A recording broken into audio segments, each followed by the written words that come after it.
तस्वीरें आपके सामने मौजूद हैं। आप आ जाएं, तलबा कराम की आमद का वक्त है। अपनी अपनी आवाज़ बुलंद ना करें भाई, आप अपनी आवाज़ बुलंद ना करें, ठीक है? बैठ जाएं। मैं गुजारिश करूंगा मिंबर शरीफ के सभी उलमा से वो मुअद्दब तरीके से बैठ जाएं। फैज़ भाई जिनकी निगरानी में ये मजलिस नूर का एहतमाम, मेरे बड़े अजीम मोहसिन हज़रत अशाक़ क़ारी निसार अहमद निज़ामी, जिनकी आंखें इस कदर इन बुज़ुर्गों के नक़ूश कदम से रोशन व मुनव्वर हैं कि आज उनके चेहरे पर उनके बुलाई हुई तमाम तर आवाज़ों की जो चमक नज़र आती है, ये फैज़ औलाद मौलाए कायनात है। आराम से बोले, ठीक है? आप अगर कुछ खामोश हो जाएंगे तो फिर मुझे बोलने का मौका मिलेगा। मैं बहुत दूर से आया हूँ। सुबह को तकरीबन 2 बजे महफिल ख़त्म हुई है, बिहार की एयरपोर्ट आया, वहाँ से दिल्ली से फिर मैं आया लखनऊ, और वहाँ से तकरीबन 300 किलोमीटर के करीब का सफ़र किया। और मैं आप सबकी बज़्म मोहब्बत में अपनी इस पेशानी को इन बुज़ुर्गों के कदम से मस करने के इरादे से आ गया। बैठे रहेंगे, थोड़ी सी बात करूँगा, वरना मैं जिस दरबार की ज़ियारत करने के लिए आया हूँ मैं वहाँ की ज़ियारत करके चला जाऊँगा। अल्लाह का शुक्र है कि इस दरबार में आने से पहले अभी मुझे 1 हफ़्ता हुआ बगदाद शरीफ से आए हुए। हुजूर गौस पाक की बारगाह से हाज़िरी का 2 रात मैंने करबला शरीफ में गुजारी है, इन आकाओं के अजदाद करीमैन की बारगाह में। सफ़र 2-3 महीने, 1.5-2 महीने के बाद बगदाद शरीफ का होता रहता है, तो बड़ी रूहानियत, बड़ी नूरानियत और बड़ी ही जो बातनी मामलात के फ़यूज़ व बरक़ात हैं उसे करीब से देखने का शरफ़ मिलता है। आपकी बड़ी भीड़ है, आपको बहुत बहुत मुबारक हो। लेकिन हम थोड़ी सी खामोशी से बातें करते हैं। आप मेरी बात को सुनेंगे तो शायद आपको लगेगा कि मुझे यहाँ पर और पहले आना चाहिए।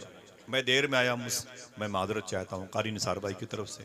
सुने आप, मैं सलाम करूँ, मेरे सलाम का जवाब दें, उसके बाद मिल करके दुरूद शरीफ पढ़ते हैं। आपको ज़ोर से बोलना भी नहीं है, और बोलने के लिए आपको आज आप ही को बुलाया गया है ज़ैनुल आबदीन कानपुरी की सूरत में। कमरे में आराम कर रहे हैं और वो इंशाल्लाह चंद सातों के बाद आने वाले। आप बस खामोश बैठे रहिएगा इंशाल्लाह। मैं सलाम करूँ, मेरे सलाम का जवाब दें। अस्सलामु अलैकुम व रहमतुल्लाहि व बरकातुहू। अब आइए एक दुरूद शरीफ पढ़ते हैं, लेकिन पहले हुजूर सल्लल्लाहु ताला अलैहि वसल्लम के हदीस शरीफ समाअत करें। मेरे आका इरशाद फरमाते हैं कि मैदान महशर में मैं अपनी उम्मत के लोगों का नाम लेके उन्हें बुलाऊंगा।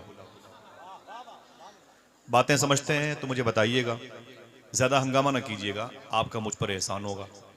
हुजूर इरशाद फरमाते हैं कि मैं अपनी उम्मत के लोगों का नाम लेके उन्हें बुलाऊंगा। तो उम्मत मुझसे कहेगी, हुजूर फरमाते उम्मत मुझसे कहेगी, आका आपको मेरे नाम की कैसे खबर, आपको ये कैसे पता चला कि मेरा नाम ये है? तो हुजूर इरशाद फरमाते मैं कहूँगा, अय मेरी उम्मत, जब तू जिंदगी में मुझ पर दरूद पढ़ा करती थी, अय मेरी उम्मत के लोगों, जब तुम जिंदगी में मुझ पर दरूद पढ़ा करते थे ना, तो जब फरिश्ते तेरा दरूद लेकर के मेरी बारगाह में आते थे तो दरूद के बाद वो ये बताते थे कि आका इस दरूद को फलां ने पढ़ा है। हुजूर मुस्कुरा के कहते हैं मैं तुझे दरूद की वजह से पहचानता हूं, मैं तुझे दरूद की वजह से जानता हूं। अच्छा, फरिश्तों ने हुजूर की बारगाह में आपका नाम बताया था, लेकिन जैसे आप हुजूर के सामने आए, हुजूर ने आपके चेहरे से पहचान लिया, यही वो शख्स जिसने जिंदगी में मुझ पर दरूद पढ़ा।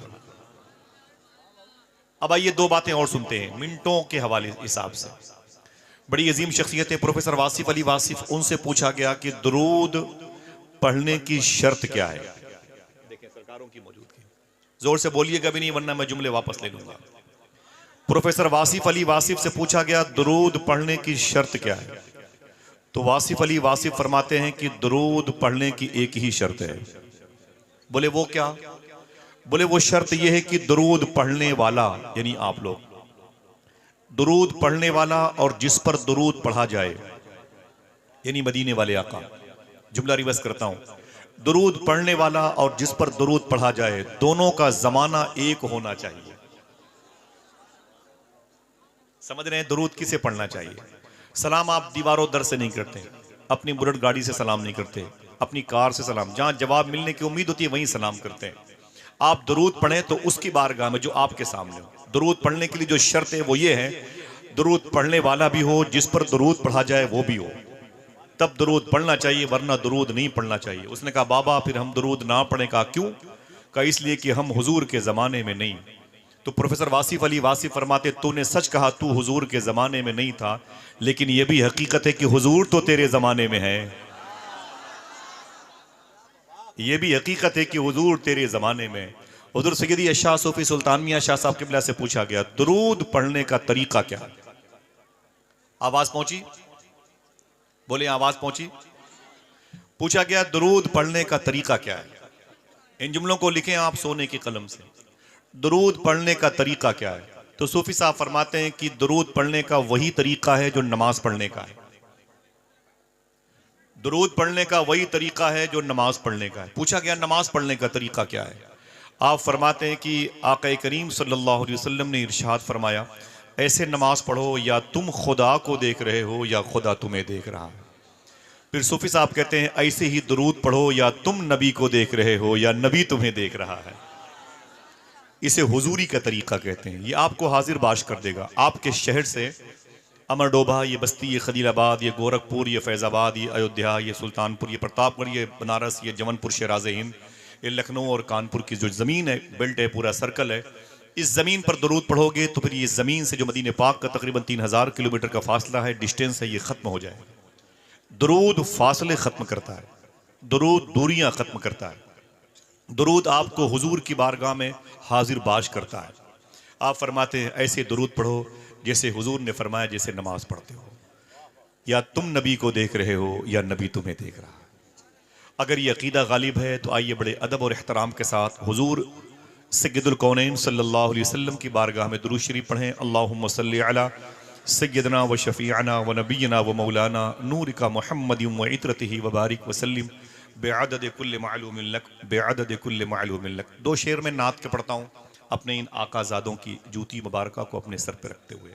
रुकू सजदे तशहुद क़याम बनते गए, रुकू सजदे तशहुद क़याम बनते गए, हुजूर चलते गए और निज़ाम बनते गए। हुजूर चलते गए और निज़ाम बनते गए, हुजूर चलते गए और निज़ाम बनते गए। जो लोग पुश्तों से कुछ भी न थे सिवाय गुलाम, दरूद पढ़ते गए और इमाम बनते गए।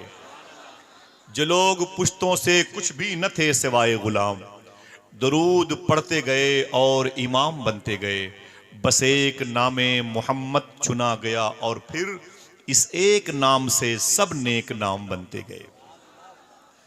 बिस्मिल्लाहिर्रहमानिर्रहीम। या अय्युहल्लज़ीना आमनू तक़ुल्लाह व कूनू मअस-सादिक़ीन। सदक़ल्लाहु मौलाना अज़ीम। कुरान की इस आयत को आपने बचपन से माँ की गोद से सुना होगा, याद भी होंगे, इसके तर्जमे आप पर गालिब भी होंगे, फैज़ान तक़सीम भी करते होंगे, आप इस राह के मुसाफिर भी होंगे। अल्लाह इरशाद फरमाता है, कुरान आपसे मुखातिब है, अल्लाह आपसे कहता है ऐ ईमान वालों।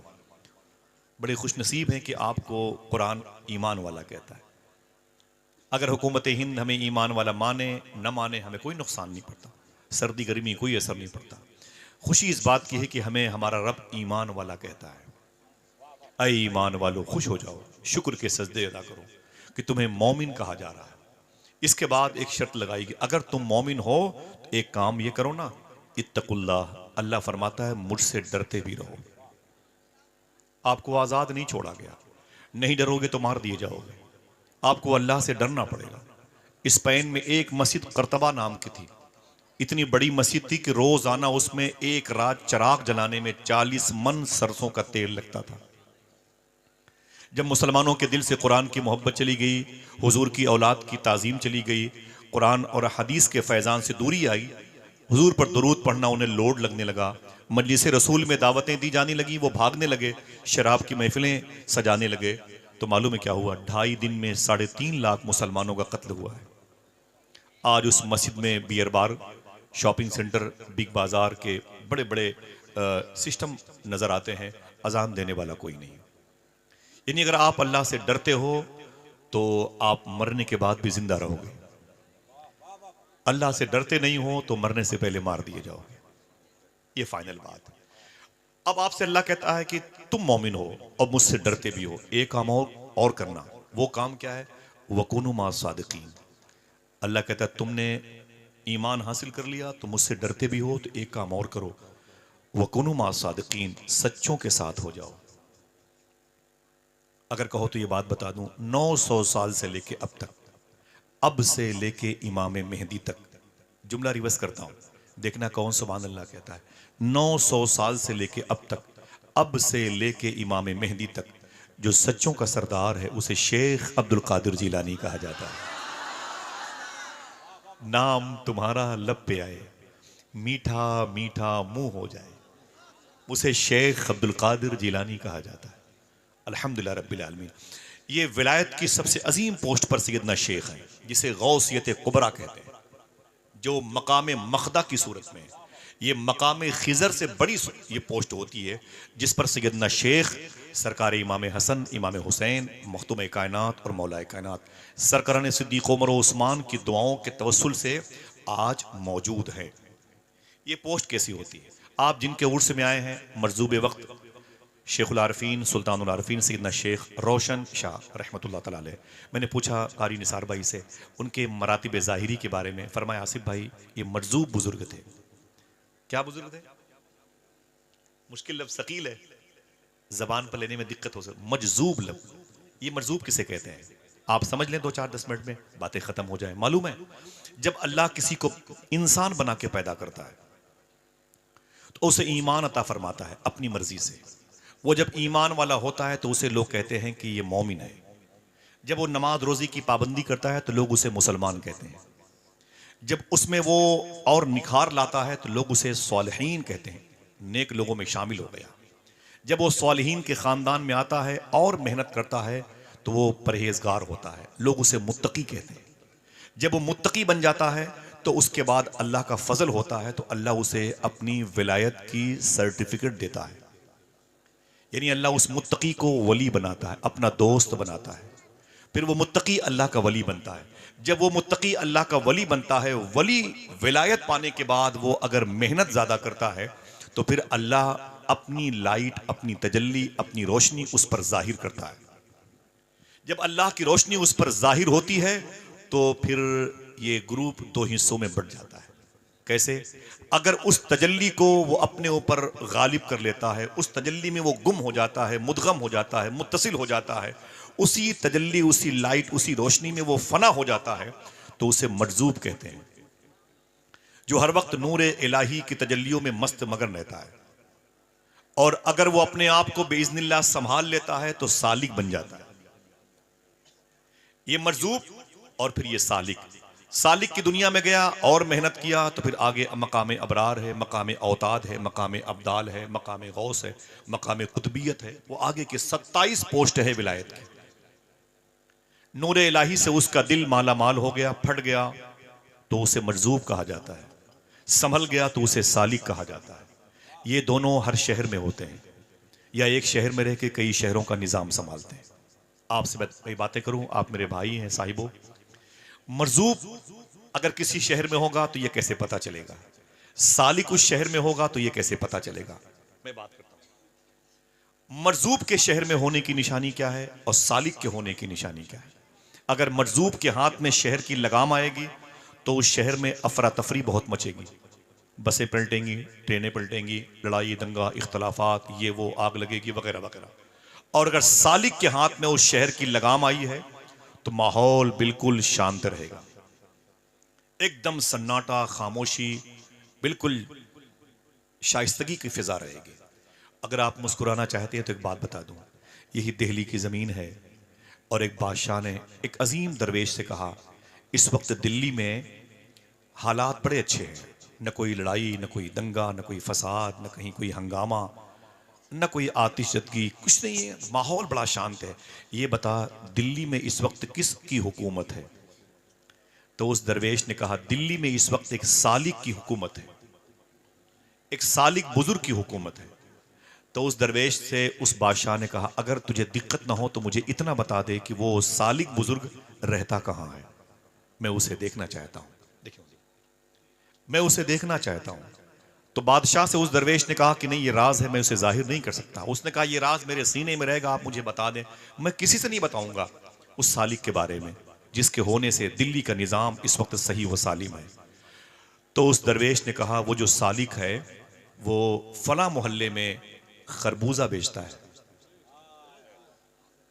खाने पीने की बात यही सोच के सुभान अल्लाह कहते। क्या करता है? बोले बोले वो सालिक बुजुर्ग है और इसी शहर दिल्ली में फला एरिया में वो खरबूजा बेचता है। सालिक नर्म तबीयत का, ठंडे दिल का है, वो गर्म मिजाज का नहीं है। बादशाह अपना हुलिया बदला, उसके पास गया, वो खरबूजा बेच रहा था। समझ गया कि यही वो शख्स है। उसने सलाम किया, उसने जवाब दिया। बोले क्या करते हो? बोले खरबूजा बेचता हूं। कितने का? बोले 2 रुपए का एक है, एक देना। तो उसने खरबूजा काट के जैसे दिया, उस बादशाह ने खाया, फेंक दिया जमीन पर। कहा ये क्या फ्रॉड है, ये खरबूजा है, तुमने इसमें पानी रख के बेचना शुरू किया, एकदम फीका है, इसमें मिठास नहीं है, कोई लज्जत नहीं है, कोई चाशनी नहीं है, दूसरा दो। सालिक जो था ना, उसने कहा कोई बात नहीं, दूसरा खरबूजा दिया।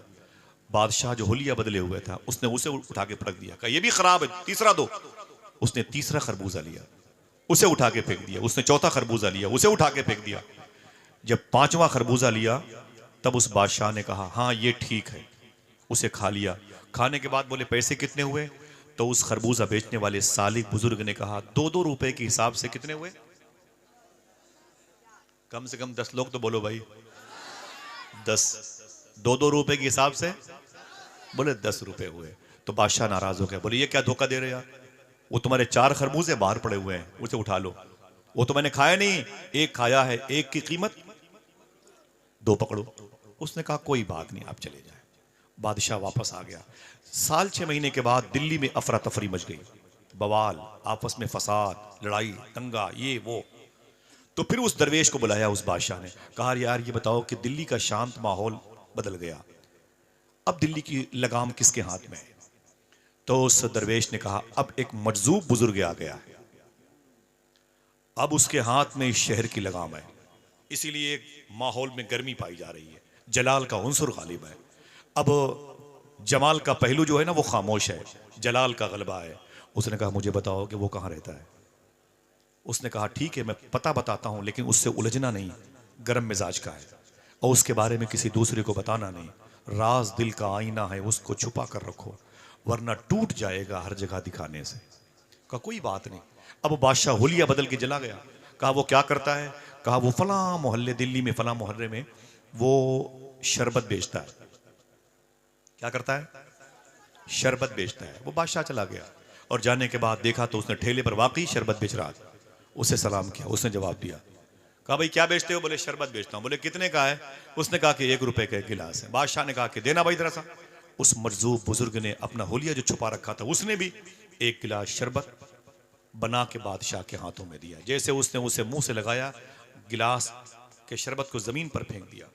उसने कहा ये क्या धोखा है, इतना फीका शरबत बेचते हो, इसमें चीनी नहीं है, कोई मिठास नहीं है, नींबू का इसमें असर नहीं है, कोई लज्जत इसमें नहीं है।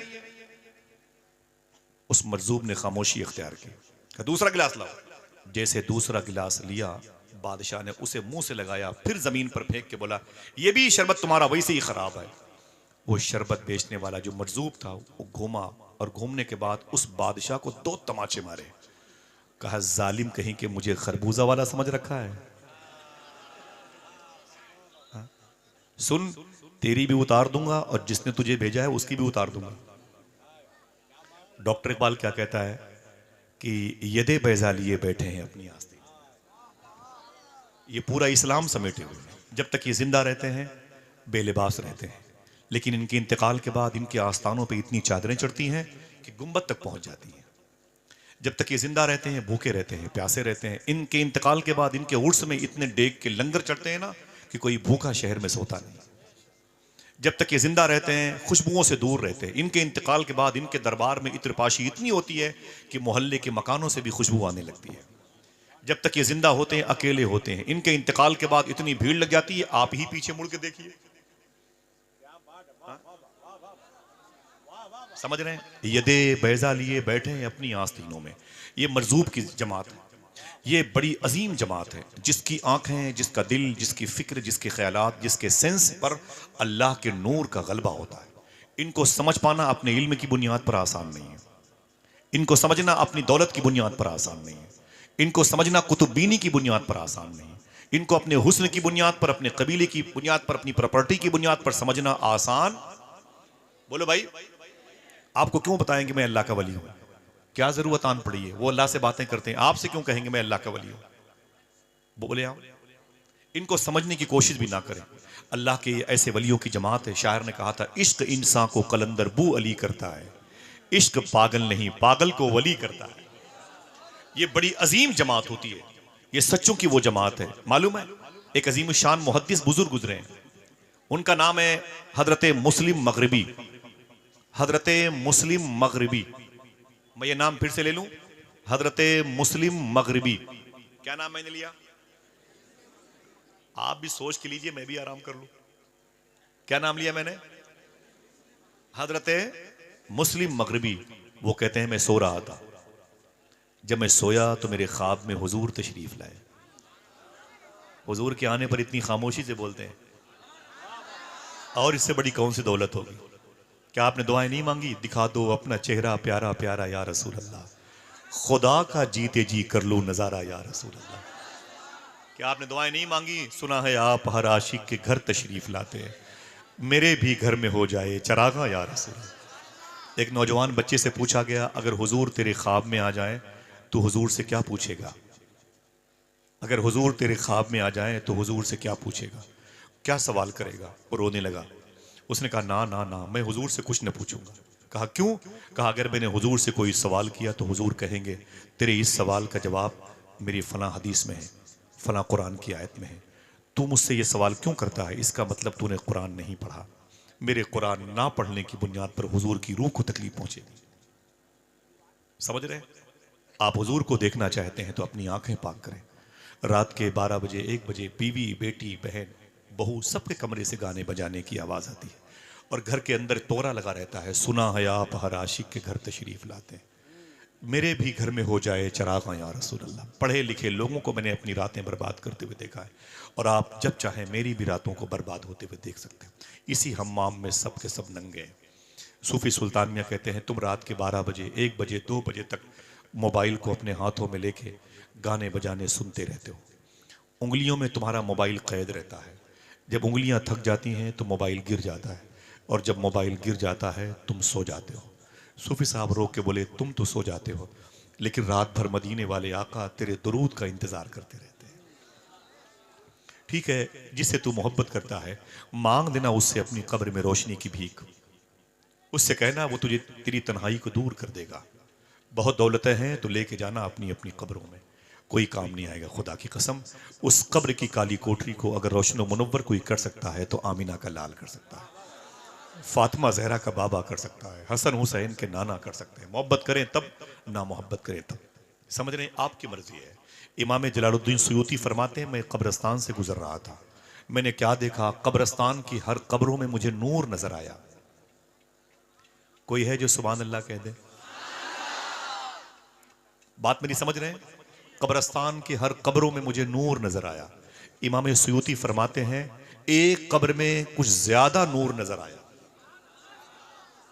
एक कब्र में ज्यादा नूर नजर आया। तो इमाम सुयूती फरमाते हैं, मैंने बहुत मेहनत करके उस कब्र तक पहुंचने की कोशिश की जिसमें नूर ज्यादा था। देखना बच्चा, जिसमें नूर ज्यादा था। जब करीब पहुंचा तो मैंने सलाम किया, तो साहिब कब्र ने जवाब दिया। फरमाया, आप कौन है? मैंने कहा, मेरा नाम इमाम जलालुद्दीन है, लोग मुझे इमाम सुयूती कहते हैं। तो उसने कहा, अच्छा नाम सुना है, क्या बात है? तो इमाम सुयूती फरमाते हैं, मैंने कहा, इन सारी कब्रों में नूर नजर आ रहा है, वजह क्या है, बेस क्या है, सबब क्या है? तो उस साहिब कब्र ने कहा, सारी कब्रों में जो नूर नजर आ रहा है उसकी वजह यह है कि इन सारी कब्रों में हुजूर आए थे। ऊंची बोले, लहद में आका की दीद होगी, मैं सच के घर से निकल रहा हूं, मेरे अजीजो ये रोना कैसा, मकान ही तो बदल रहा हूं। पहले तैयारी तो करें। एक बुजुर्ग से किसी ने कहा कि हुजूर दुआ कर दे मेरा ईमान पर खात्मा हो जाए। फरमाया, ईमान पर खात्मे के लिए दुआ नहीं होती, ईमान पर खात्मे के लिए तैयारी होती है। मेरी बात समझ रहे हैं? तैयारी होती है। आपकी जिम्मेदारी बनी है, आप हिंदुस्तान में पत्थरों के बीच में, आप हिंदुस्तान में कांटों के बीच में, इन्हीं कांटों को गुलाब बनाने का हुनर सीखना चाहिए आपको गरीब नवाज से। लोड बन गए हिंदुस्तान के मुसलमान, जिधर देखो हिंदू मुस्लिम फसादात के बाजार गर्म है। पढ़ाया आपने गरीब नवाज को? गरीब नवाज सरकार क्या करते थे, अजमेर शरीफ में कोई हिंदू भाई की लड़की जवान होती ना, तो उस लड़की के बाप से ज्यादा उसकी शादी की फिक्र गरीब नवाज को रहा करती थी। लोड बन गया हिंदुस्तान का मुसलमान। तुझे अपनी उस मुबारक आर्टिकल की तालीम हासिल करना चाहिए जो दस्तूर गरीब नवाज लेके आए थे, तब समझ जाओगे, वरना 40 साल के बाद हालात बड़े खराब हो जाएंगे। संभालो अपने आप को और अपनी नस्लों को। समझ रहे हैं? इमाम सुयूती फरमाते, मैंने कहा इन कब्रों में नूर क्यों है? वो बोले कि इन कब्रों में हुजूर आए थे, इन कब्रों में हुजूर आए थे, इसलिए कब्रें रोशन है। तो इमाम सुयूती फरमाते, अच्छा तेरी कब्र में नूर ज्यादा क्यों है? देखना कितने लोग सुभान अल्लाह कहते हैं। बोले तेरी कब्र में नूर ज्यादा क्यों है? तो उस साहिबे कब्र ने कहा, मेरी कब्र में जो नूर ज्यादा है उसकी वजह यह है, मेरी कब्र में हुजूर आए भी थे, मुस्कुराए भी थे। हाय हाय अल्लाह अल्लाह, जरा मोहब्बत से कह दो सुभान अल्लाह। ये नारा कितने लोगों ने लगाया है? हाथों को उठा के बताइएगा। नूर वाला आया है, नूर लेके आया है। ऊंची बोले, नूर वाला आया है, नूर वाला आया है, नूर लेके आया है। मैंने कहा तेरी कब्र में रोशनी ज्यादा क्यों है? बोले मेरी कब्र में हुजूर आए भी थे और ऊंची बोले। मैंने कहा ठीक है, लेकिन अब ये बता तेरी कब्र में हुजूर मुस्कुराए क्यों थे? ये तो बता तेरी कब्र में हुजूर मुस्कुराए क्यों थे? उसने जवाब दिया, अरे इमाम सुयूती, मेरा छोटा सा कारोबार था, रोजाना जब कारोबार की शटर दुकान बंद करता बढ़ाता तो 1 रुपया अपने मुनाफे के डिब्बे से निकाल कर एक झोले में डाल देता था। एक झोले में 1 रुपया सिक्का डाल देता था। पूरे महीने ऐसे करता, फिर जब नया महीना आता फिर एक सिक्के डाल देता। ऐसे ही 12 महीने तक उस थैले को मैं 1-1 रुपए से भर देता था। और जब रबीउल अव्वल शरीफ का महीना आता तो उसी झोले से पैसे निकाल के हुजूर के नाम पे गरीबों को लंगर खिलाया करता था। यही वजह है कि हुजूर मेरी कब्र में आए भी थे। और ये काम आप क्यों नहीं करते? हम क्यों नहीं करते? इनमें से जो करते हैं इंशाल्लाह उनकी कब्रें भी रोशन रहेंगी। जो ये चाहता है कि उसकी कब्र रोशन हो, वो अपने दरवाजे पर से करीब गुजरने वाले किसी मुसाफिर को भूखा न जाने दे। इंशाल्लाह उसकी नस्लें कभी भूखी नहीं रहेंगी इंशाल्लाह। बोले, ये गरीब नवाज का उसलूब है, ये दरवेशों और फकीरों का उसलूब है। ये आइन है, आर्टिकल है, कानून है, इंसाइक्लोपीडिया है। इस पर आपको अमल करना पड़ेगा। आप अपने इल्म की बुनियाद पर, अपनी ताकत की बुनियाद पर, अपने पैसों की बुनियाद पर, अपनी कुतुब जो है तसानीफ की बुनियाद पर, तालीफ की बुनियाद पर, doctor, engineer, IAS, IPS, IG, DIG, बड़े बड़े रेंज के अधिकारी होने की बुनियाद पर, मुफ्ती होंगे, आलिम होंगे, पीर होंगे, इस बुनियाद पर किसी मजजूब को आप नहीं पहचान सकते। इसको लिख लीजिए आप। हमारी जो मेमोरी है बहुत छोटी है, इनका दायरा बहुत बड़ा है। अगर गौर करेंगे तो ये मेमोरी हैंग कर जाएगी। समझ रहे हैं? जैसे मुस्लिम मगरबी कहते हैं, मैं सो रहा था, मेरे ख्वाब में हुजूर तशरीफ लाए, वो कुनु मा सादिकीन। देखें सच्चों की जमात कैसे होती है। एक मरजूब बुजुर्ग के उर्स में आए हुए मुझे बड़ी खुशी हो रही है, क्योंकि मेरे घर के करीब में एक मरजूब बुजुर्ग की बारगाह है और मेरा ताल्लुक ज़ाहिरी भी जारोबकश की हैसियत से उसी बारगाह में, अल्हम्दुलिल्लाह। और फिर सरकार मखदूम पाक के शहजादगान यहाँ पर बैठे। अगर ये चले भी जाएँ तो इनकी जूतियाँ यहाँ रहें तब भी अल्हम्दुलिल्लाह मेरे लिए बड़ी सादत की बात है। मैंने इनके दादा की वो भी ज़मीन देखी है जिसको सिमना कहते हैं।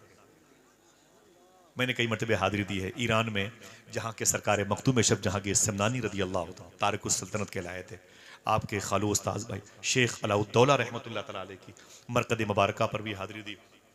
मेरी दुआ है कि जितने लोग यहाँ पर अहले बैत से मोहब्बत करने वाले बैठे हुए हैं, अल्लाह सबको उस मुबारक मकबूल ज़मीन की ज़ियारत का शरफ अता फरमाए। आमीन कहते। मुस्लिम मगरबी वो कहते मैंने सो रहा था, मेरे ख्वाब में हुजूर तशरीफ लाए। ये खुशी की बात अगर लगती है तो आप सुभान अल्लाह कह सकते हैं। बकिया हंगामा नहीं। कोई बात अच्छी लगे तो अच्छे नॉर्मल तरीके से बोलिएगा। कोई नारा नहीं, कोई हंगामा नहीं, कोई इनकलाबी आवाज़ नहीं। भाई आपको हिंदुस्तान के माहौल को पुरसुकून माहौल में तब्दील करना है। सूफिया दरवेशों का मसलक, उनका जो मशरब है उसे लॉन्च करना है। मुस्लिम मगरबी कहते हैं कि मुझसे हुजूर ने कहा, तवज्जो है, देखिए बेटा देखो,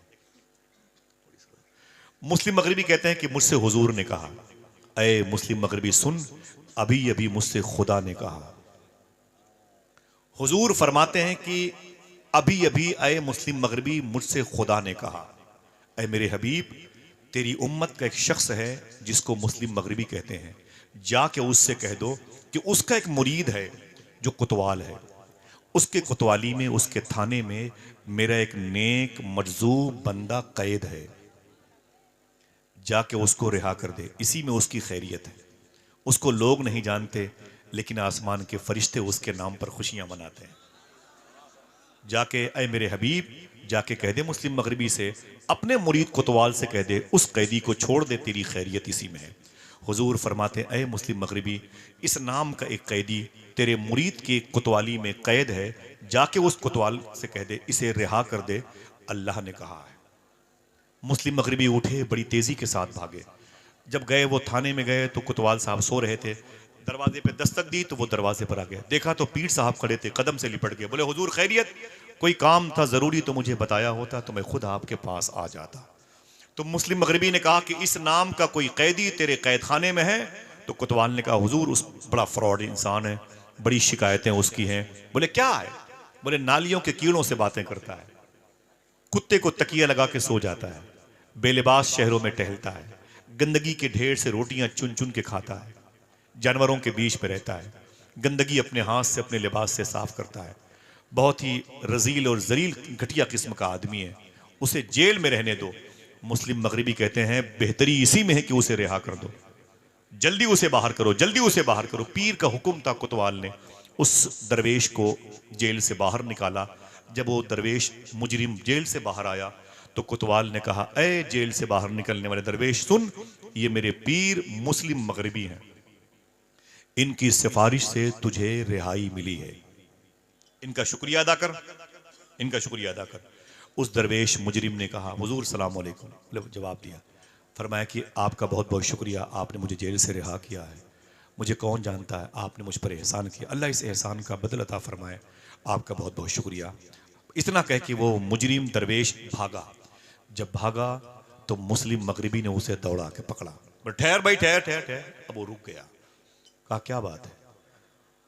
कहा सही मेरा तारुफ तुझे वो नहीं मिला, मेरे बारे में तुझे पता नहीं है। बोले हुजूर अब क्या पता, आप मुस्लिम मगरिबी हैं? फरमाया सुन, मुझसे बड़ा कोई आलिम नहीं, मुझसे बड़ा कोई मुहद्दिस नहीं, मुझसे बड़ा कोई मुज्तहिद नहीं, मुझसे बड़ा कोई फकीह नहीं।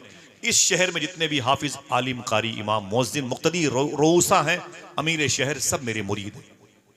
इस शहर में जितने होमगार्ड, पुलिस वाले, मिलिट्री, आर्मी डिपार्ट के SDM, DM, IAS, IPS, IG, DIG, ये सब मेरे मुरीद हैं। तुझे नहीं पता मेरे मर्तबे के बारे में? पूरा ये सर्कल मेरे अंडर में, मेरी दस्तरस में, समझे दरवेश? उसने कहा जी हुजूर बहुत बहुत शुक्रिया। फिर मुस्लिम मगरिबी ने कहा सुन, मैं तुझसे एक बात कहता हूं, इसके बाद जब इस इलाके में तुझे कोई दिक्कत आए तो मुझसे कहना। कहानी का टर्निंग पॉइंट देखिए, इसके बाद तुझे इस इलाके में कोई दिक्कत आए तो मुझसे कहना। समझ रहा है तू? दरवेश सुनते सुनते पक गया था, अपनी ओरिजिनलिटी में आ गया। उसने कहा ए मुस्लिम मगरिबी, अपनी बता दी मेरी भूल गए? मैं चुप हूं कि आप हैं कि नहीं है? हा? मुस्लिम मगरिबी ने कहा इसके बाद तुझे कोई दिक्कत आए तो मुझसे बताना। उस दरवेश पक गया। उसने कहा ए मुस्लिम मगरिबी, अपनी बता दी मेरी भूल गए। बोले तेरी क्या है? बोले तेरी क्या है? बोले तेरी यही ना कि तुझसे बड़ा कोई आलिम नहीं, तुझसे बड़ा कोई मुहद्दिसों फकीह नहीं, तुझसे बड़ा कोई मुज्तहिद नहीं इस शहर में। ये सब तेरे मुरीद हैं, ये कोतवाल, ये यूनिवर्सिटी, ये कॉलेज, ये मदरसे, ये अइम्मा, मुअज्जिन, मुकब्बिर, सब तेरे मुरीद हैं, यही ना? अपनी बता दी मेरी भूल गए। कहा तू का सुन मेरी, मैं कौन हूं? मैं वो हूं जिसके लिए अल्लाह ने अपने हबीब से कहा, अल्लाह ने अपने हबीब से कहा, हबीब ने तुझसे कहा, तूने कोतवाल से कहा, तब जाके मेरी रिहाई हुई। अपने बारे में बोलता है कि इधर कोई दिक्कत हो तो मुझसे कहना। मैं तुझसे कहता हूं अगर मैदान महशर में कोई परेशानी हो तो मुझसे कहना। इश्क इंसान को कलंदर बू वली करता है, इश्क पागल नहीं, पागल को वली करता है। यही अगर मजूब होता है तो उसे पहचानने की कोशिश ना करो, अगर सालिक हो जाता है तो फिर वो जाहिर होता है। सिलसिले चिश्त के बड़े अजीम बुजुर्ग हैं, तोसा शरीफ में साहिवाल, ये बाबा फरीद की जमीन है, पंजाब का मुबारक बेल्ट है। तकसीम मुल्क के बाद ये दीवारें खड़ी हुई हैं, वरना मोहब्बतों की जमीनें थी। सालिक अगर अपनी रौ में आता है तो उसका मामला अलग होता है। मरजूब जिनके उर्स में आए हैं, एक जज्ब की, शुक्र की, बेखुदी की कैफियत उन पर गालिब रहती है। अगर कहो तो बता दूं कि सालिक किसे कहते हैं। कोई है जो अपने हाथों को उठा के बोले लब्बैक या रसूल अल्लाह, लब्बैक या रसूल अल्लाह। सालिक किसे कहते हैं? सरकारे अताए रसूल ताजदार चिश्त हश्त बही सरकार ख्वाजा उस्मान हरवनी के लाडले हैं, हिंदुस्तान के बादशाह हैं। उनके लाडले ख्वाजा कुतुबुद्दीन बख्तियार काकी के दरबार में आप जाएंगे तो जाने से पहले सेकंड लास्ट मोड़ से पहले बाएं तरफ एक मज़ार शरीफ है, ख्वाजा फखरुद्दीन शाह रहमतुल्लाह तआला। इनके मुरीद हैं शेख सुलेमान तौसवी रहमतुल्लाह तआला। आवाज पहुंची? पूछ के बताइए, आवाज पहुंची? हुजूर की मोहब्बत में बोला करें। आप बोलते हैं तो हुजूर को खुशी होती है, आप मुस्कुराते हैं तो हुजूर मुस्कुराते हैं। आपके हर अंदाज पर हुजूर की नजर है। सूफी साहब कहते हैं जो कहता है कि हुजूर ये नहीं जानते, हुजूर ये नहीं जानते, उससे कह दो कि तेरे इस ना जानने को भी हुजूर जानते हैं। हुजूर देखते हैं। अपनी उम्मत के लोगों को हुजूर ने आवारा नहीं छोड़ा। आपसे हुजूर प्यार करते हैं, आपके दुरूद का इंतजार करते हैं, आपकी आवाज हुजूर सुनना चाहते हैं। अल्हम्दुलिल्लाह रब्बिल आलमीन। ये शेख सुलेमान तौसवी हैं। शेख सुलेमान, तौसा शरीफ कस्बे का नाम है। नाम याद रहेगा? अगर कल किसी ने पूछा क्या बताओगे? शेख सुलेमान। बोले बच्चे बैठे हुए, बहुत बहुत शुक्रिया। बोले क्या नाम लिया मैंने? तौसा शरीफ ये कस्बे का नाम है। ख्वाजा फखर शाह के ये शहजाद खलीफा हैं, बड़े अजीम बुजुर्ग हैं जो ख्वाजा बख्तियार काकी के करीब आराम करें। बहुत बहुत मुबारक हो माशाल्लाह। जरा मोहब्बत से कह दें सुभान अल्लाह। ये ख्वाजा शेख सुलेमान तौसवी, अब इन पर जज्ब का नहीं सुलूक का कब्जा है। सालिक बुजुर्ग हैं, देखें सच्चे कैसे होते हैं। सुभान अल्लाह। इनका मुरीद इनके पास रोता हुआ आया। हुजूर कोई दिक्कत तो नहीं? हमारे सरकारों की मौजूदगी है। मैं हुजूर गौस पाक के शहजादों के नालैन के साए में हूँ।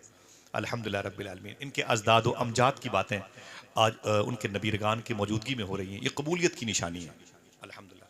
जो भी आपको तकालीफ है, इन वजूदों में जो शिरियानों में जो लहू दौड़ता है वो मखदूमा फातिमा का लहू दौड़ता है। आप दुआ करें, अल्लाह दुआएं कबूल करेगा इंशाअल्लाह। दिल से बोले इंशाअल्लाह।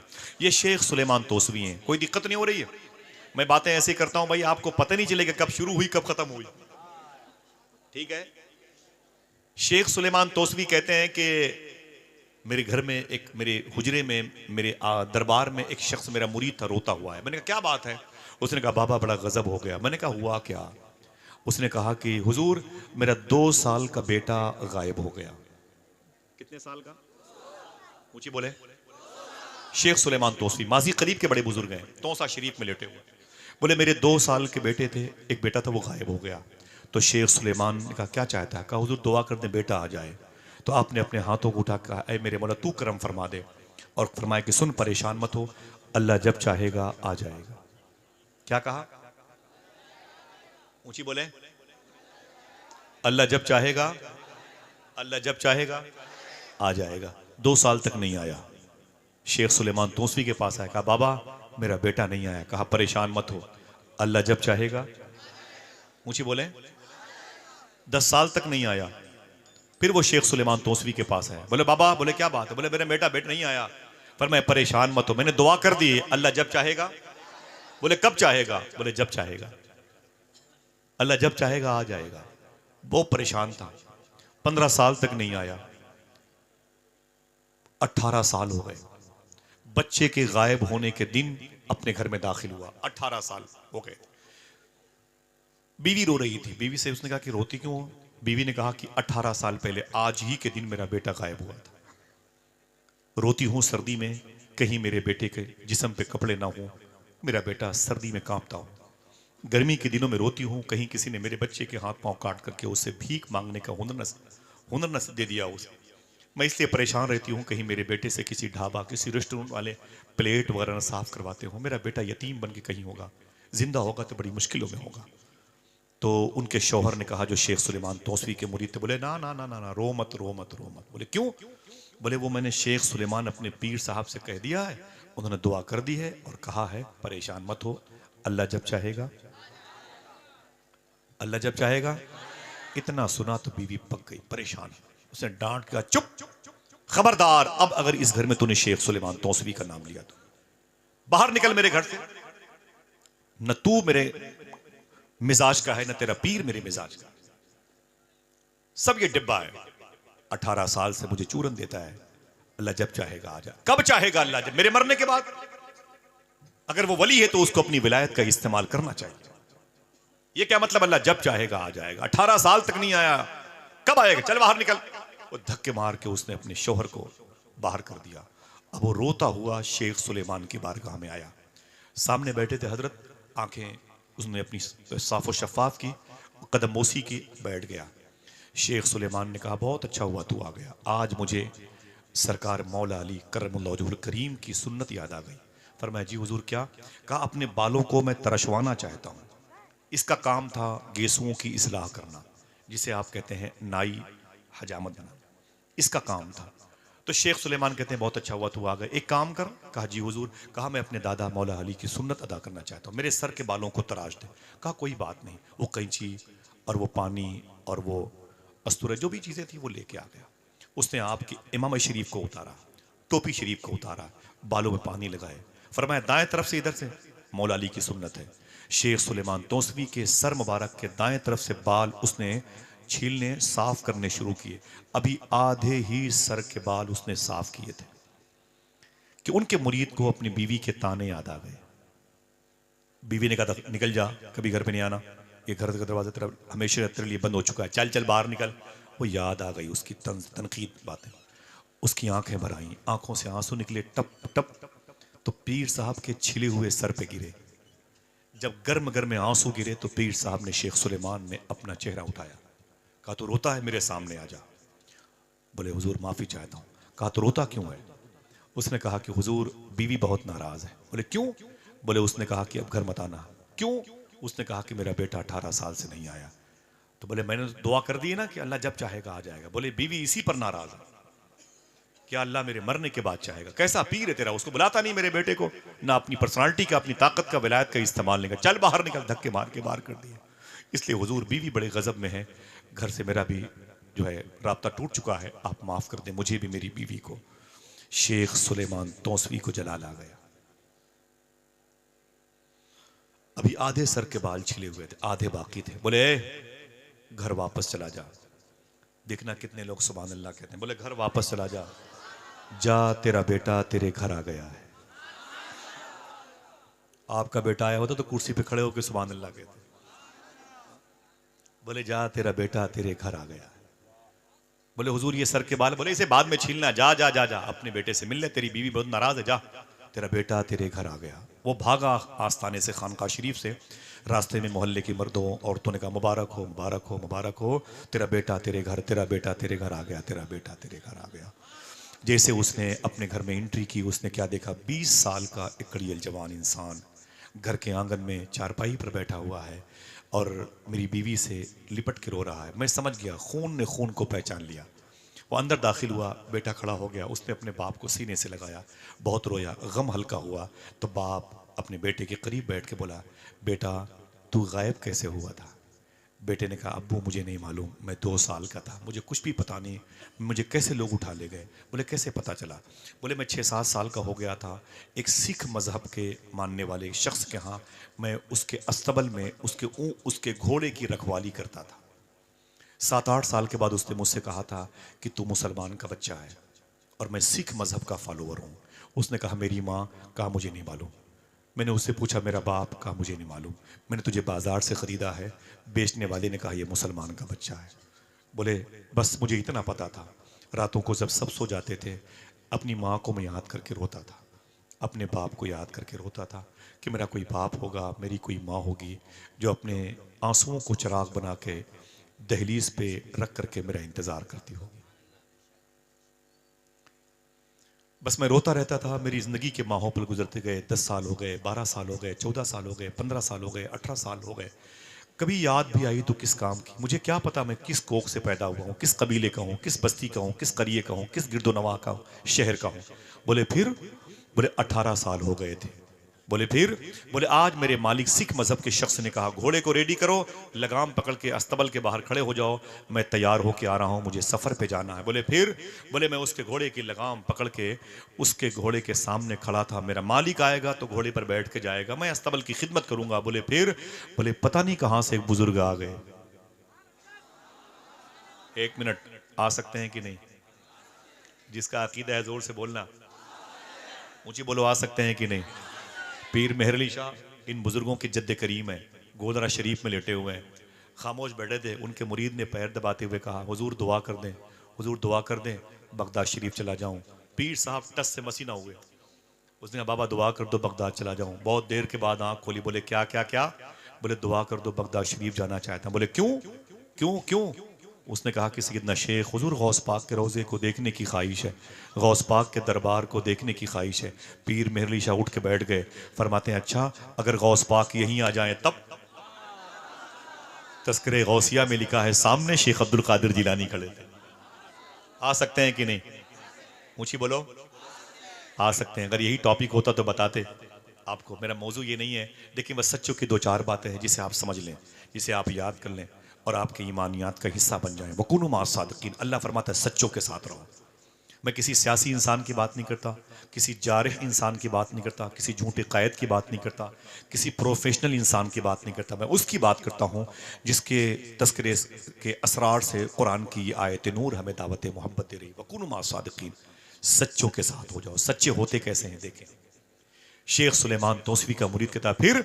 बोले एक पता नहीं कहां से एक अल्लाह का वली मेरे सामने आ गया। बोले फिर क्या हुआ? बोले उसने मुझे यूं उठाया, उठा के मुझे इस आंगन में लाके छोड़ा, कहा सुन ये तेरा घर है, ये तेरी माँ है, तेरा बाप आने वाले। बोले बस मैं अपने घर पे आ गया, मुझे कोई इल्म नहीं, कहां मंजिल, कहां रास्ते, कहां ड्रॉप, कहां मुसाफिर खाना, कुछ नहीं पता। शेख सुलेमान तौसवी के मुरीद ने कहा अच्छा ये बता तुझे जो यहां लाया है उसे पहचानता है? आवाज पहुंची? तैयार हैं सुभान अल्लाह कहने के लिए? शेख सुलेमान तौसवी के मुरीद ने कहा अच्छा ये बता तुझे जो यहां पर लाया है उसे पहचानता है? उसे पहचानता है, उसका नाम जानता है? तो उसके बच्चे ने कहा ना ना ना, मैं उसका नाम नहीं जानता, उसको पहचानता नहीं, लेकिन उसकी एक निशानी मुझे याद है। बोले क्या? बोले उसके सर के आधे बाल छिले हुए थे, आधे बाल उगे हुए थे। आए अल्लाह अल्लाह। न पूछ इन खिरकपोशों से, इरादत हो तो देख इनमें, यदे बैजा लिए बैठे हैं अपनी आस्तीनों में। ये वो सच्चे होते हैं जिनकी बुनियाद पर सदाकत पसंदी कायम होती है। अगर ये ना हो तो दुनिया में झूठ फैले जिसे बीमारी कहते हैं। यही बीमारियां ज्यादा आम हो तो कैंसर से ज्यादा खतरनाक हो जाए। ये अल्लाह के वली सच बोलते हैं इसलिए इन्हें सच्चा कहा गया, ये झूठ को खत्म करते हैं इसलिए इन्हें सच्चों का सरदार कहा गया। समझ रहे हैं? ये बड़ी मुबारक जमात होती है। अल्हम्दुलिल्लाह रब्बिल आलमीन। दुआ करें अल्लाह इन आस्तानों के फैज़ से हमारे कल्ब को रोशन व मुनव्वर फरमा दे। आमीन कह दे। मैंने क्या कहा? दुनिया में अगर कोई 900 साल से लेके अब तक, अब से लेके इमाम मेहंदी तक कोई सच्चों का सरदार है तो उसे शेख अब्दुल कादिर जिलानी कहा जाता है। अल्हम्दुलिल्लाह। क्या कहा जाता है? जरा हुजूर गौसे आजम के नाम पर कोई है जो एक नारा बुलंद कर दे? माशाअल्लाह। सुभान अल्लाह रदियल्लाहु तआला अन्हु। सुभान अल्लाह सुभान अल्लाह सुभान अल्लाह। सैयदी सरकार रोशन शाह रहमतुल्लाह तआला अलैह के उर्स की तकरीब है। आप सबको बहुत बहुत मुबारक हो। एक मरजूब के उर्स में आप आए हुए हैं। मरजूब होता कैसे है बता दूं एक बात हुजूर गौस पाक की। सुनेंगे? खाली साहब तकरीर बंद कर दें, मुझे इशारा कर दीजिएगा। हाँ, मुझे बहुत अच्छा लगा इस दरबार में जारोबकश की हैसियत से आया और अल्हम्दुलिल्लाह रब्बिल आलमीन आप सबकी ज़ियारत का शरफ हासिल हुआ। आप सब मेरी बातों को ना सुने लेकिन याद कर लें, ये बातें ज़िंदगी के किसी न किसी मोड़ पर काम आएंगी इंशाअल्लाह। कह दें दिल से बोलें सुभान अल्लाह। मैंने जिसे औलिया का सरदार कहा उसके लिए कि ये आसानी से पोस्ट मिल जाती है, उसके लिए मेहनतें करनी पड़ती है। हुजूर ने फरमाया कि जिसे अरब के नौजवानों के सरदार को देखना हो अली को देख ले। मौलाए कायनात मदीने के पहाड़ों से घास चुन चुन करके उसे मदीने की मंडी में बेचा करते थे। हुजूर फरमाते जिसे जन्नती औरतों की सरदार की ज़ियारत करनी है मेरी बेटी मखदूम कायनात का किरदार देख ले। उनके सब्र की दास्तान तुम्हारे घर में किताबों के अंदर मौजूद है, तुम्हारा इंतजार करती है। उनके बेटों के बारे में हुजूर फरमाते जिसे जन्नती नौजवानों के सरदार को देखना हो मेरे हसन हुसैन को देख लो। उनकी कुर्बानियां देखनी है तो सब्र हसन पढ़ो जो मुस्लिह उम्मा के तौर पर खिताब दिया गया, और फिर सैयदुश्शोहदा का पाकीज़ा टाइटल इमाम हुसैन के सर मुबारक पर कैसा सजता है, करबला जाके देखें। मैं अभी एक हफ्ता पहले वहाँ से आया, अल्लाह का शुक्र है कि मैं इतनी मरतबे करबला गया हूँ, बगदाद गया हूँ कि मुझे खुद भी याद नहीं। गौस पाक करम है अल्हम्दुलिल्लाह। सैयदना शेख को आज गौसियत कुबरा के मनसब पर देखा जाता है, सबसे बड़ी पोस्ट है जो इमाम हसन के सदक़े में, इमाम हुसैन के सदक़े में, सहाबा के सदक़े में ये गौस आज़म के हिस्से में आई है। एक बात मैंने तकरीर में बहुत बयान की है, यहाँ पर मैं पहली मरतबे आया हूँ और ये ज़मीन अमर डोबा की है। एक अजीम बुज़ुर्ग भी यहाँ पे और आराम कर रहे हैं, जिन्हें दुनिया उस्ताज़ुल उलमा, उस्ताज़ुल असातिज़ा, रईसुस सूफ़िया सैयदी सरकार सूफ़ी निज़ामुद्दीन शाह रहमतुल्लाह ताला अलैह के नाम से जानते। मैंने बड़े सफ़र किए हैं, बड़ी उनकी खिदमतें की, मुझे वक्त याद है मैंने उनके कदमों को चूमा है और मैं आज उनके दरबार में, उनके दरबार की खिदमत करने वालों के करीब हूँ और सरकार मौला हसन मौला हुसैन के दुलारों के करीब हूँ। देखिए, अगर कोई वली बनता है तो उसके लिए मेहनत करनी पड़ती है। ये नहीं कि आप 700 रुपये किलो का गोश्त खा लें, हड्डियाँ हिंदू भाइयों के दरवाज़ों पर फेंक दें और आप कहें मैं मुसलमान हूँ, हम रसूलुल्लाह के, जन्नत रसूलुल्लाह के। दूसरे की बहन बेटियों को देख करके बुरी निगाह उन पर डालें और तायुश परस्ती की दावत दें, ये आपके ईमान होने की निशानी नहीं है। आप हिंदुस्तान में हैं, लोगों को दिखा दिखा कर खाने की आदत डाल लें। एक गरीब आपके सामने एक ड्रम ढूंढता है पानी पीने के लिए, आप उसके सामने स्प्राइट, थम्स अप, माज़ा इस्तेमाल करते हैं, ये मोमिन होने की निशानी नहीं है। आपको कुर्बानियां देनी पड़ेंगी। आप गरीब नवाज के मुल्क में, इस मुल्क में रहना है तो मक्की लाइफ को फॉलो करना पड़ेगा, ठीक है।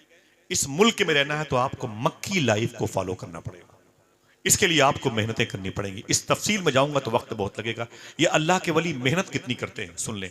मेरे आका सैयदना शेख हुजूर गौसे आजम रदी अल्लाह पैदा हुए हैं जीलान की ज़मीन पर। जीलान कहाँ है? ईरान में। मैंने वो ज़मीन देखी जहाँ गौस पाक की अम्मी आराम कर रही हैं, गौस पाक के अब्बू आराम कर रहे हैं, सैयदना शेख की जो विलादत गाह का बेल्ट है। हुजूर गौसे आजम फरमाते हैं कि मैं 16-17 साल का था ना, तो जीलान में टहल रहा था तो मेरे कानों में आवाज़ आई, अगर कोई सच्चों का सरदार बना तो कैसे बना? उसने मेहनत भी की है। अगर कोई अल्लाह का दोस्त बनता है तो उसे मेहनत करनी पड़ती है। समझ रहे हैं? सरकार गौसे आजम फरमाते हैं मैं सफर कर रहा था जीलान में, अचानक अल्लाह की बारगाह से एक आवाज आई, ऐ अब्दुल कादिर, बड़ा होके तू क्या बनेगा? आशिक बनेगा कि महबूब बनेगा? सुनिएगा, जब बात समझ में आए तो बोलिएगा सुभान अल्लाह। आशिक बनेगा कि महबूब बनेगा? सरकार गौसे आजम फरमाते मैं रोने लगा। मैं अपनी माँ के पास गया, मैंने माँ के कदम चूमे, मैंने कहा अम्मी जान ये आवाज़ आ रही है, मैं आशिक बनूं कि महबूब बनूं? तो अम्मी जान ने कहा मेरे बेटे संभल जा, तू बहुत सोच करके अपना फॉर्म भरना, तेरा जो फ्यूचर है, मुस्तकबिल है, तेरी जो तालीम है, वो तेरे फॉर्म भरने के बाद उसी हिसाब से तुझे दी जाएगी, संभल करके कॉलम भरना। बोले अम्मी मैं क्या करूं, मैं किससे पूछूं? माँ ने कहा मेरे बेटे ये करीब में जीलान के एक गंदगी का ढेर है। बोले हाँ। बोले वहां पर एक अल्लाह का वली रहता है, दरवेश रहता है, जिसकी वजह से शहर का निजाम कायम है, जा उसके पास चला जा और उससे पूछना कि मैं बड़ा होकर क्या बनूं, आशिक बनूं कि महबूब? सोचना दोस्तों, मैं आशिक बनूं कि महबूब बनूं? सैयदना शेख अपनी उम्र के 16-17 साल की बहारें लेकर उसके पास तशरीफ ले गए। वो वली फटा हुआ लिबास पहन के, आधा जिसमें खुला हुआ था, आधा जिसमें ढका हुआ था, पुराने बोसीदा कपड़ों में वो नजर आया। हुजूर गौस पाक ने उसे सलाम किया, उसने सलाम का जवाब दिया। सैयदना शेख ने उससे पूछा बाबा मैं एक सवाल लेके आया। बोले सवाल क्या है? बोले मैं बड़ा होके क्या बनूं, आशिक बनूं कि महबूब बनूं? तो उस बुजुर्ग ने कहा अरे शेख अब्दुल कादिर वापस चले जाओ, कल आओगे तो तुम्हें जवाब मिल जाएगा। गौस पाक फरमाते मैं वापस आ गया, रातें मेरी बड़ी मुश्किलों से रो के गुजरी। सुबह मैंने फजर की नमाज पढ़ी, अम्मी के कदम के साये में आया और फिर मैंने माँ से इजाज़त मांगी। मैंने कहा अम्मी जान अगर इजाज़त दो तो उस दरवेश से मिल के आऊँ? फरमाया जा मेरे बेटे शेख अब्दुल कादिर। गौस पाक फरमाते मैं गया तो जगह तो वही थी लेकिन वो वहाँ नहीं था। मैंने लोगों से पूछा कि बाबा किधर चले गए जो यहाँ रहते थे, किधर चले गए? तो लोगों ने कहा कि वो तो कल मर गए, कल उनका इंतकाल हो गया। तो गौस पाक फरमाते मैंने कहा इंतकाल हो गया, उनकी कब्र कहाँ है? सीने पर हाथ रख के घर जाने के बाद तन्हाई में सोचना मैंने किसकी बात की, किसी झूठे की, किसी फ्रॉड, किसी चोरी करने वाले की बात नहीं की, उसकी बात की जो अल्लाह का वली, अल्लाह का फकीर, अल्लाह का दोस्त, अल्लाह का मलंग, अल्लाह का मस्त है। समझ रहे हैं? तो लोगों ने कहा, अरे शेख अब्दुल कादिर, उसकी कब्र कहाँ से बनाते हम लोग, उसके दीन धर्म का कुछ पता ही नहीं था। बोले फिर? बोले उसके पैरों में रस्सी बांध करके उसे पहाड़ियों के बीच में जंगलों में फेंक दिया गया है। उसको दफन कैसे करते हैं? सरकार गौसे आजम फरमाते, मेरी पेशानी पर बल आ गए, मैं जलाल की कैफियत में उसके करीब गया। जब गया तो मैंने क्या देखा, अल्लाह के वली की लाश पड़ी हुई है, पैरों में रस्सी पड़ी हुई है, और उसकी लाश को चील कौवे नोच नोच के खा रहे हैं। समझ गए? खाल खिंचती है, कटती है गर्दन, इश्क करना तमाशा नहीं। हाँ, ये नारे लगाना बहुत आसान है। नारों से कभी कभी जो हालात खराब होते हैं, उस बिगड़े हुए हालात को संवारना बहुत मुश्किल होता है। कभी कभी नारा ना लगाना भी दूरंदेशी होता है। कभी कभी अपने किरदार से आप बावर कराएं कि हम गरीब नवाज के मानने वाले हैं। हाँ? अपने किरदार और कैरेक्टर से। हिंदुस्तान में इस वक्त जरूरत है आपको गरीब नवाज को फॉलो करने की। उसी दीन को फॉलो करोगे तो बच जाओगे। पंजाब के हिंदू भाइयों ने कहा था गरीब नवाज से, हम हर जुमेरात को आपसे मिलना चाहते हैं, लेकिन आपके यहां नहीं आते। बोले क्यों? बोले आपके यहां बिरयानी में गोश्त पड़ता है और हम गोश्त खाते नहीं है बाबा, इसलिए नहीं आते, वरना आपको देखने के लिए हर जुमेरात को पंजाब से आना चाहते हैं। गरीब नवाज ने अपने बावर्ची खाने के इंचार्ज को बुला के कहा, सुनो, ये मेरे हिंदू भाई पंजाब से मुझसे मिलने जुमेरात को आते हैं, खबरदार अब जुमेरात को जब भी लंगर बने उसमें गोश्त न डालना, किसी मेरे मेहमान को तकलीफ न होने पाए। 2-4 जुमेरात नहीं गुजरी थी, वो सारे पंजाब से आने वालों ने इस्लाम कबूल कर लिया था। कहा गरीब नवाज जब गैरों का इतना ख्याल रखते हैं तो अपनों का कितना ख्याल है। आज हमारे दरवाजों पे झंडे लगे हुए हैं और हम अपने आप को ये बावर कराते हैं हम किसी मुजाहिद से कम नहीं है। मोहल्ले की मस्तें खाली पड़ी हैं, सच्चाई का दस्तरखान इंतजार करता है, हलाल खोरी की पाकीज़ा दरख्त आपको अपनी साये में बैठते हुए देखना चाहते हैं, लेकिन दूर दूर तक मलबूस खुशनुमा है मगर खोखले हैं, जिसमें छिलके सजे हुए हैं फलों की दुकान में। और कहा जाता है कि हम मुजाहिद हैं, हम हिंदुस्तान के हालात को संवार लेंगे। ना ना ना मेरे भाई, समझ जाओ, गरीब नवाज को तन्हाई में पढ़ा करो, इंशाअल्लाह। बोले आप क्या किया था गरीब नवाज ने? 90 लाख लोगों ने कलमा पढ़ा था, 11,000 किलोमीटर पैदल चल के आए थे, 90 लाख लोगों को गरीब नवाज ने कलमा पढ़ाया। ये पूरा मजमा मिल करके 90 लोगों को मिसवाक का तरीका ना बता पाया। 10-10 साल तक एक बड़ी मुबारक गुफ्तगू इससे पहले हो रही थी, मैं जब गाड़ी से आया था, कि 10-10 साल तक मदरसे में रहने वालों की जमातें कर्ज छूट जाती हैं। ताज्जुब की बात यह, कैसे गरीब नवाज का उस्लूब था, आइन था, आर्टिकल था। मालूम है आपको